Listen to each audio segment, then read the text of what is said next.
Então a gente agora vai falar da reencarnação de Amnon e Tamar.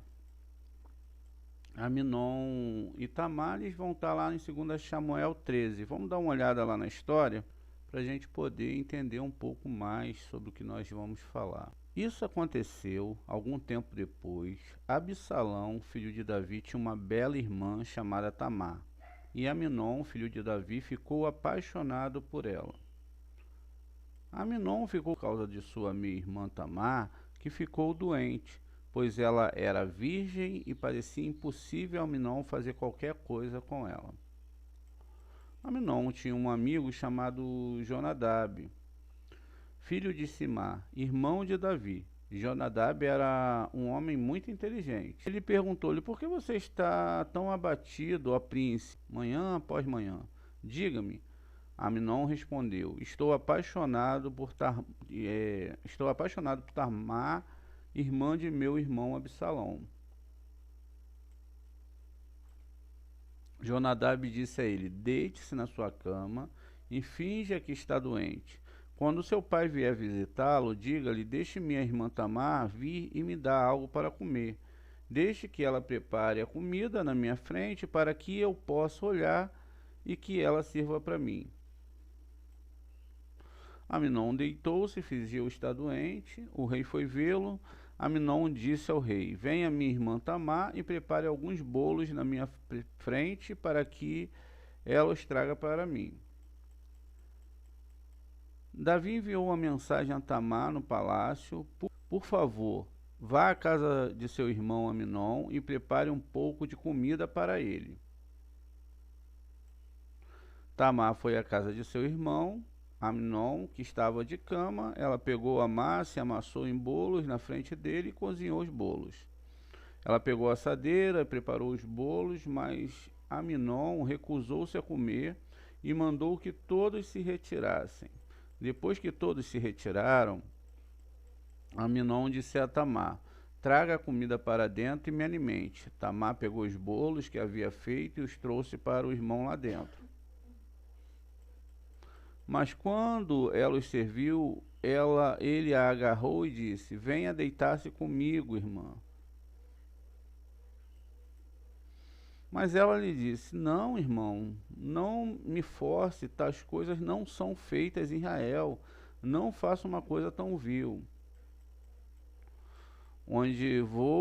Aonde vou levar minha vergonha, e você será como qualquer um dos canalhas de Israel. Por favor, fale com o rei, ele não me recusará a você. Mas ele não quis ouvi-la. Ele a dominou e se deitou com ela à força. Então Amnon sentiu uma aversão muito grande por ela. Na verdade, sua aversão por ela era maior do que a paixão que sentiria por ela. E Amnon lhe disse: saia. Ela implorou a ele: por favor, não cometa esse erro. Me mandar embora seria ainda pior do que o primeiro erro que você cometeu contra mim. Mas ele não quis ouvi-la. Ele convocou o seu jovem criado e disse: tire essa mulher da minha presença e tranque a porta atrás dela. Ela estava usando uma túnica ornamentada, pois as princesas donzelas costumavam se vestir com tais roupa. Seu atendente a levou para fora e trancou a porta atrás dela. Tamar pôs pó na cabeça e rasgou a túnica ornamentada que vestia. Ela pôs as mãos na cabeça e se afastou gritando alto enquanto gritava e se afastava. Seu irmão Absalão lhe disse: foi seu irmão Amnon quem fez isso com você? Por enquanto, irmã, fique quieta. Sobre isso, ele é teu irmão. Não fique remoendo o assunto. E Tamar ficou na casa de seu irmão Absalão, desamparadas. Quando o rei Davi soube de tudo isso, ficou muito chateado. Absalão não disse uma palavra a Amnon, boa ou má, mas Absalão odiava Amnon porque ele havia violado a sua irmã. 2 anos depois, quando Absalão estava tosqueando seus rebanhos em Baal-Razor, perto de Efraim, Absalão convidou todos os filhos do rei, e Absalão veio ao rei e disse: seu servo está tosqueando seu rebanho, vossa majestade e sua comida acompanhariam seu servo? Mas o rei respondeu a Absalão: não, meu filho, não devemos ir todos, ou seremos um fardo para você. Ele insistiu com ele, mas ele não quis ir. Disse adeus a ele. Então Absalão disse: nesse caso, deixe o meu irmão Amnon vir conosco. Ao que o rei respondeu: ele não irá com você. Mas Absalão insistiu com ele, e ele enviou com ele Amnon e todos os outros príncipes. Absalão deu ao seu servo essas ordens: observe, quando Amnon estiver alegre com o vinho, e eu disser para vocês matarem Amnon, matem-no.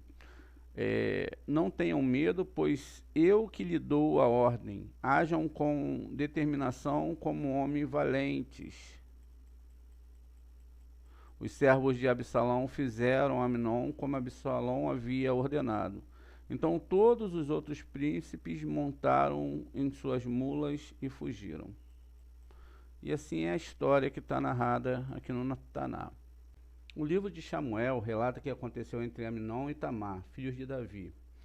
Amnon era um filho mais velho do rei Davi e da sua esposa Ahinoam, e portanto o candidato mais provável para substituir o rei Davi no trono de Israel. Tamar também era filha de Davi, mas de outra esposa, Amarra.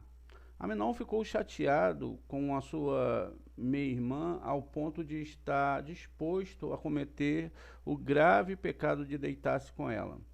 Mas, como sabia que ela não aceitaria, consultou seu amigo Yonadav ben Shammá, que deu o conselho: você deve fingir estar doente, e quando sua irmã vier para visitá-lo, ele a estruparia. Assim fez Amnon.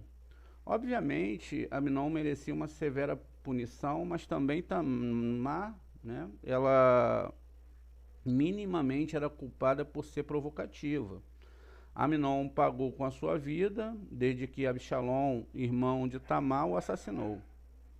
Tamar voltou como filha de Rabi Yossi, ou seja, ela reencarna como a filha de Rabi Yossi, da cidade de Ocrete, como diz o Gigu Neshama 70. Conforme relatado na Guimará, em Tanit 24a, Rabi Yossi tinha uma linda filha, e ela tinha uma presença muito marcante, pois evitava sair de casa para não fazer os homens caírem em pecado de luxúria. Um dia o Rabi Yossi estava voltando da estivar e viu um homem que pulou a cerca da sua casa e ficou observando sua filha por uma rachadura. O Rabi Yossi se aproximou dele e disse: o que você está fazendo? O que você está procurando? E o homem respondeu honestamente: você tem uma filha linda e não aguentamos mais a modéstia dela. Já que ela não sai de casa para a rua, a gente vem observá-la. Rabi Yossi o repreendeu e pediu que ele se afastasse da casa. E ao entrar, ele chamou a sua filha e disse: minha filha, sua beleza causa muita tentação. Peçamos a Deus para levá-la antes que você faça alguém cometer pecado.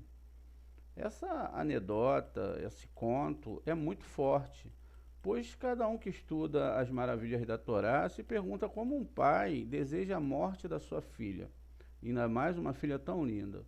Mas de acordo com o que foi dito acima, entende-se da seguinte forma: desde que ela é a reencarnação de Tamar, cuja beleza deixou Amnon fora de controle, Tamar também volta ao mundo novamente com a mesma beleza e a força de atração imensa que ela tinha. Mas dessa vez ela se cuidou, permanecendo muito tempo dentro de casa, evitando sair à rua, para não tentar ninguém. No entanto, quando seu pai viu que o homem havia atravessado as barreiras para vê-la, e talvez tudo isso tivesse a ver com Amnon, e por isso um pouco mais um homem cometeria de novo um estupro com ela, ao observá-la, aumentar o desejo sobre o que ele estava vendo, certamente ele chegaria a esse ponto. Então, ele lhe aconselhou, é melhor você está pedindo a Deus para ele considerar que a sua missão de vida já foi concluída, ou seja, você já alcançou o recato necessário e é melhor que você saia desse mundo antes que você caia de novo nessa questão de tentar alguém para que alguém te estrupe. Essa era uma filosofia do seu pai, mas ainda ela tinha que ser provada em outros aspectos, em questão da tentação entre Amnon e Tamar, ela deveria também superar.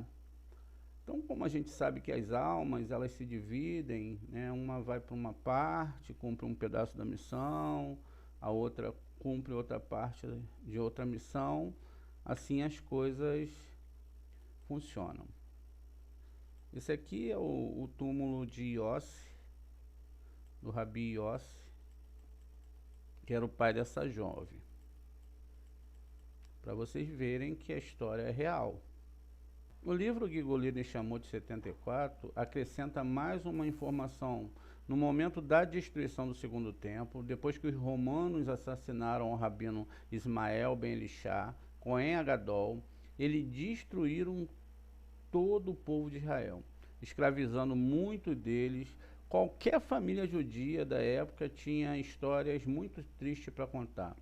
No entanto, há um que se destaca. Essa história ela se destaca tanto que existe um lamento especial que é lido em cada Tisha B'Av. É uma história do filho e da filha desse rabino Ismael ben Eliseu, o sumo sacerdote. Seu filho foi vendido como escravo para um homem e sua filha para outro. Os compradores não sabiam que eles eram irmãos. E um dia um disse ao outro: "Tem uma escrava em Jerusalém muito linda." E o outro respondeu: "Eu comprei um escravo que brilha como o sol. O que você acha se nós juntarmos eles dois para que eles tenham filhos muito bonitos e com isso também, com isso nós vendemos esses meninos como escravos por suas belezas e a gente divide o lucro entre nós." Depois de aceitar, os donos prenderam os dois judeus escravos em uma sala e eles saíram. Ela se sentou em um canto, cobriu o rosto com a mão e começou a chorar, pensando: como a filha de um sumo sacerdote se deitará com um escravo? O rapaz se sentou do outro lado, também encolhido, e disse para si mesmo: como um filho de um Cohen Agadol, né, vou tocar em uma escrava? Existem considerações profundas na Torá sobre os filhos do Cohen e as filhas do Cohen, que são questões de limpeza familiar, nesse caso muito mais elevada do que de uma família comum, e estava acontecendo isso. Então eles ficaram a noite toda chorando, cada um em um canto. De madrugada, quando os primeiros raios do sol iluminaram a sala, eles se reconheceram e perceberam que eles eram irmãos. Então a coisa ficaria muito pior agora. Eles se abraçaram e choraram, e assim os dois morreram. Isso está no Gitin 58a. Eles eram Amnon e Tamar, e foram submetidos a tentação semelhante, a uma nova oportunidade para cair novamente. Mas dessa vez eles conseguiram, com muitas lágrimas e choro, apagar o ato anterior. É por isso que ao amanhecer eles morreram, porque eles tinham completado a sua missão. Veja como tudo funciona. Primeiramente, eles estavam dentro da realeza, da casa do rei Davi, e estavam protegidos por todo aquele exército, tinham segurança, tinham alimentos, e cometeram o erro que gerou essas outras reencarnações. Agora, eles nasceram como filho de um Cohen Gadol, estavam protegidos até que houve um massacre em Roma, onde eles atacaram um povo judeu justamente por conta da Torá. Eles queriam acabar com esses segredos de reencarnação. Veja que toda a questão da Brit Hadashah é falar que você não precisa se preocupar, que você não vai pagar por nada que alguém já pagou por você, que é uma tremenda enganação. E aí o que que acontece? Eles pegam agora, estão numa situação de escravidão e agora presos numa sala para serem reprodutores de escravos. Nesse momento agora que eles estão passando por essa dificuldade, é que vem o arrependimento. No momento que eles estavam lá atrás, com tudo seguro, tudo bem, eram filhos do rei Davi, os prometidos de Israel, estavam sob uma proteção divina muito grande, eles quebraram tudo isso.